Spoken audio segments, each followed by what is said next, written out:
Welcome to my class. I am Abdus Salam, Assistant Teacher, Rajshahi Collegiate School, Rajshahi. My dear viewers, you are learning English with me easily and comfortably. All of the videos will help you to learn English better. So please follow this video from the beginning to the last because yes, it is very important because I am going to make it discussing the verb. Verb is called the mother of English language. So, it is very important. We are going to explain the verbs nicely. Okay. Verbs. আজকে verb কি কাকে বলে কত প্রকার এটা নিয়ে কথা হবে তাহলে she wants a pen. He is making a basket. You can help me. আচ্ছা আমরা কিন্তু তিনটা সেন্টেন্স লিখেছি এবং তিনটা সেন্টেন্সের ধরন সম্পূর্ণ ভিন্ন সেটা কি সাবজেক্ট ফাইনাইট ভার্ব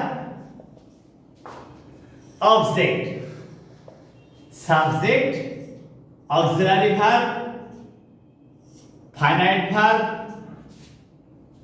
অর্থাৎ এটাকে প্রিন্সিপাল ভার্ব বলে principal verb object subject modal auxiliary principal verb object আচ্ছা তিন ধরনের সেন্টেন্স আছে কিন্তু অত্যন্ত সহজ যা ফলো করলে আমরা অনেক এই ধরনের সেন্টেন্স লিখতে পারবো প্রথমে she wants a pen তিনি একটি কলম চান she wants a pen আচ্ছা এই সেন্টেন্সটাকে যদি আমি এরকম লিখি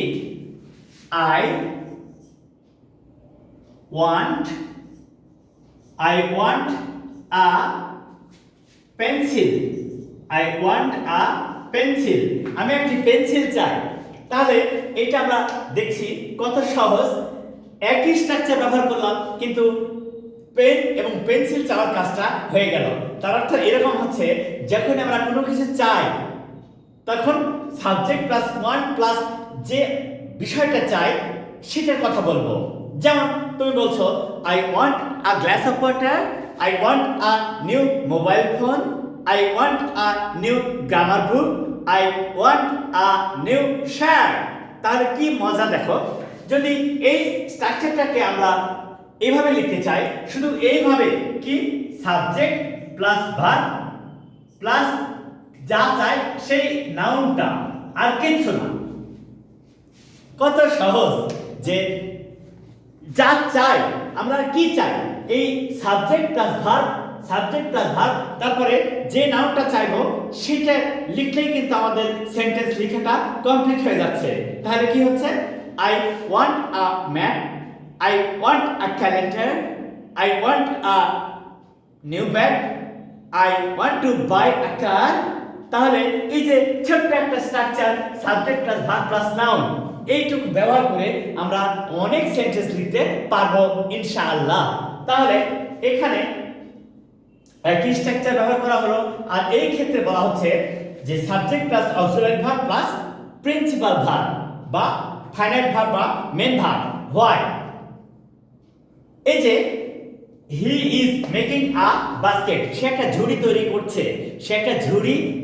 করছে আচ্ছা ইজ ভার্বের কি কোনো অর্থ আছে নো ইজ ভার্বের এখানে কোনো অর্থই নেই কিন্তু ইজ ভার্বটা একটা গুরুত্বপূর্ণ কাজ করছে সেটা কি ওই মেক যে প্রিন্সিপাল ভার্ব তাকে প্রেজেন্ট কন্টিনিউয়াস টেন্স তৈরি করার জন্য হেল্প করছে তাই একে বলা হয় হেল্পিং ভার্ব বা অক্সিলারি ভার্ব ওর কাজ হচ্ছে ওই প্রিন্সিপাল ভার্বকে সাহায্য করা আবার দেখো এই সেন্টেন্সটি বলছে ইউ সাবজেক্ট ক্যান তুমি পারো হেল্প সাহায্য করতে কাকে আমাকে তুমি আমাকে সাহায্য করতে পারো আচ্ছা এই যে ক্যান এটা একটা মডাল অক্সিলারি আর আমাদের প্রিন্সিপাল ভার্বটা হচ্ছে হেল্প তাহলে কত সহজে এই অক্সিলারি ভার্ব ব্যবহার করেও সেন্টেন্স তৈরি করা যাচ্ছে।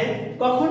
যখন ওই সেন্টেন্সের পারা অর্থে, যেমন যে কোনো কাজ কেউ করতে পারে, সেই ক্ষেত্রে এই subject plus can plus verb plus object বা এক্সটেনশন করা যায়। দেখো আমি কয়েকটা সেন্টেন্স বলি, তোমরা এইটা ফলো করো, তো এই স্ট্রাকচারটা ফলো করো। কিসে?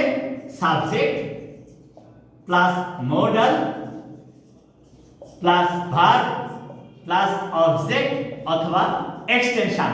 আচ্ছা, এইটুকু ফলো করে আমরা অনেকগুলো সেন্টেন্স লেখার চেষ্টা করি, তো দেখি কিভাবে সেগুলো করা যায়।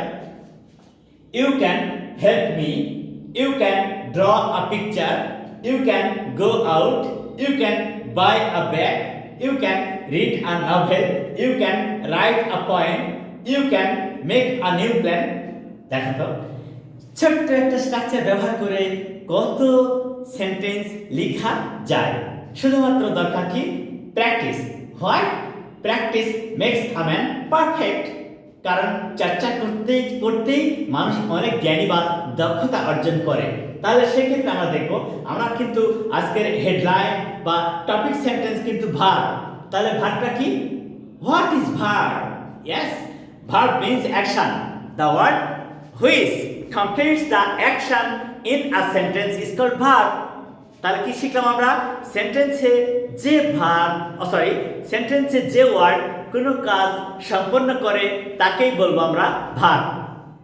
That is the word which completes the action in a sentence is called verb. তাহলে সেই সূত্র অনুযায়ী এইটা ঠিক আছে। তারপরে আমরা এখানে চলে আসব, এই সেন্টেন্সটাতে আবার চলে আসব। তাহলে আমাদের সূত্র অনুযায়ী ভার্ব কাকে বলে সেটা আমরা পেয়ে গেছি। ভার্ব কাকে বলে সেটা আমরা পেয়ে গেছি। আর একটা মজার কথা বলবো যে এই যে অ্যাসার্টিভ সেন্টেন্স যদি হয় না, তাহলে ভার্বটা সবসময় সাবজেক্টের পরে বসে। Subject plus verb plus object অথবা এক্সটেনশন। এইটা কি? এটা অ্যাসার্টিভ সেন্টেন্সের ক্ষেত্রে এই স্ট্রাকচার প্রযোজ্য। যখন আমরা কোনো অ্যাসার্টিভ সেন্টেন্স লিখব তখন এই স্ট্রাকচারটা কিন্তু প্রযোজ্য। তাহলে আমরা কি শিখলাম? ভার্ব হচ্ছে সেন্টেন্সের প্রাণ কেন্দ্র। Verb is the centre of a sentence. Verb is the centre of a sentence. তাহলে সাবজেক্টের পরে বসে এবং ওই সেন্টেন্সের কাজ সম্পন্ন করে ভার্ব। এটা হয়ে গেল। তাহলে আমরা এখন থেকে কি শিখব? সাধারণত অ্যাসার্টিভ সেন্টেন্সে সাবজেক্টের পরে যে ওয়ার্ডটা থাকে সেটা হবে ভার্ব। সেই ভার্বটা কেমন হবে? ওইটা টেন্স অনুযায়ী নির্ভর করে। যেমন টেন্স তেমন ভার্ব। যেমন এখানে বলছে subject third person singular number present tense হলে ভার্বের সাথে এস বা ইএস যুক্ত করতে হয়।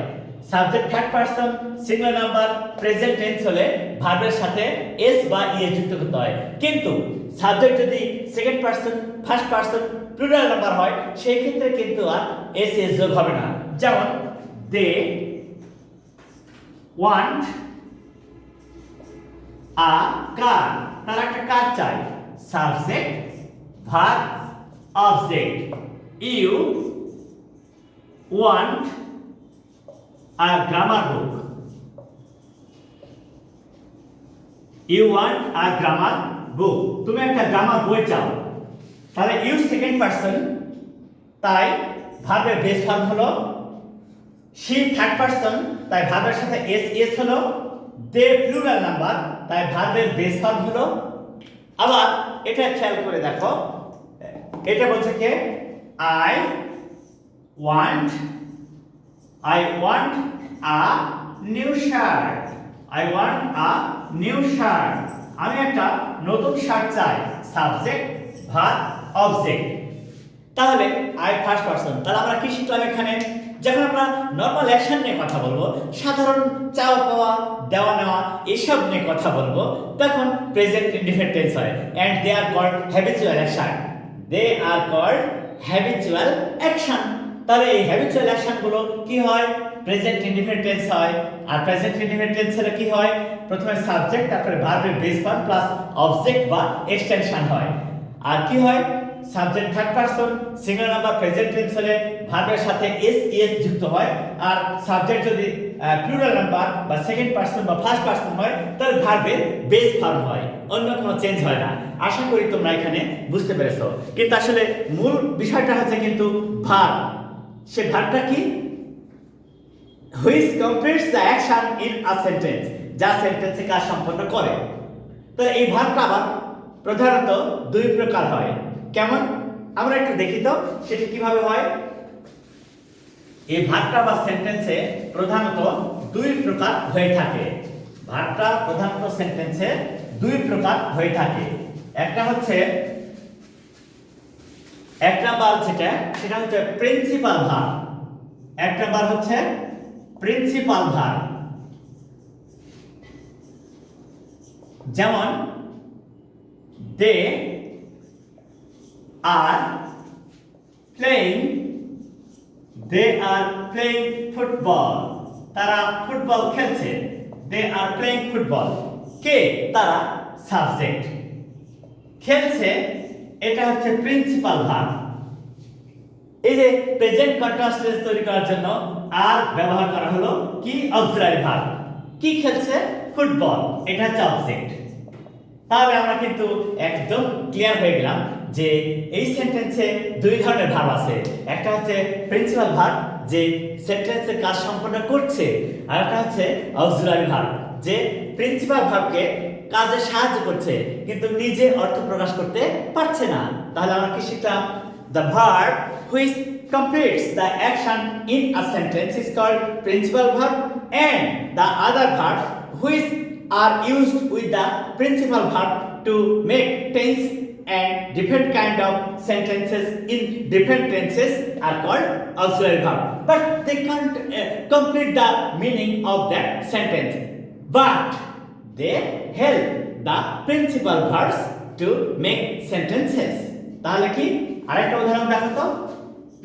Auxiliary verb. অক্সিলারি ভার্ব সেটা কি? she is cooking biryani. she is cooking biryani, তিনি বিরিয়ানি রান্না করছেন। কে? সে, সাবজেক্ট। কি? is অক্সিলারি ভার্ব, রান্না করছেন প্রিন্সিপাল ভার্ব, কি? বিরিয়ানি, অবজেক্ট। তাহলে আমরা কিন্তু চমৎকার করে এই বিষয়টা ক্লিয়ার করে দিলাম। সেটা কি? যে একটা ছোট্ট সেন্টেন্সে সাধারণত একটাই ভার্ব থাকে, ফাইনাইট ভার্ব। আর যদি ওই সেন্টেন্সটা যে কোনো কন্টিনিউয়াস টেন্স হয় তাহলে দুই ধরনের ভার্ব থাকে। যে কোনো কন্টিনিউয়াস টেন্সে দুই ধরনের ভার্ব থাকে। সেটা কি? একটা অক্সিলারি ভার্ব আর একটা প্রিন্সিপাল ভার্ব। তাহলে আমরা সহজে আজকে শিখলাম যে ভার্ব প্রধানত দুই প্রকার, একটা হচ্ছে প্রিন্সিপাল ভার্ব আর একটা হচ্ছে অক্সিলারি ভার্ব। আমরা ভার্ব নিয়ে আরো অনেক বিস্তারিত আলোচনা করব পরবর্তী ভিডিওগুলোতে, কারণ তোমরা জানো ভার্ব ছাড়া সেন্টেন্স গঠন করা যায় না। ইংলিশে একটা কথা আছে, there is no sentence without verb. There may be sentences without subject, object or extensions, but there will be no sentence without verb. So we must learn verb nicely. I hope you will follow the next videos also. Thank you all. Please like it and subscribe it and share it to your friends. Assalamu alaikum.